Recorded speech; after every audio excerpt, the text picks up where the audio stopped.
Busy pa rin tayo mga labs. Totoo lang, inaantok na ako. Ang ating pansit. Favorite ko kasi ang pansit mga labs.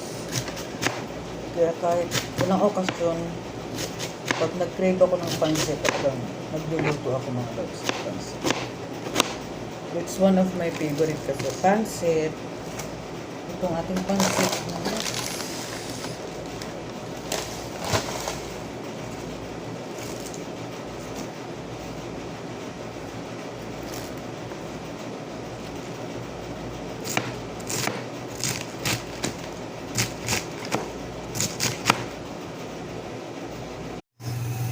ito tayo ng pansit.